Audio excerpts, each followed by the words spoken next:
a sum of money which fourfold itself in 15 years, in how many years it will be eightfold at the same rate %?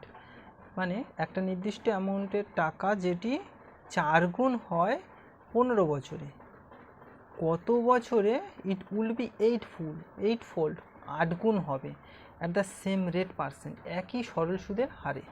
তাহলে Times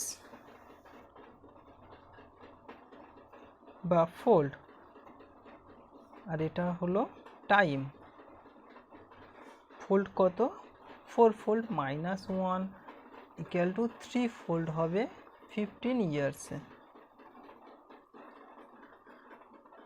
তাহলে 8 fold -1 equal to 7 fold, 3 into 5, তাহলে 7 into 5 equal to 5 সাথে 35 years.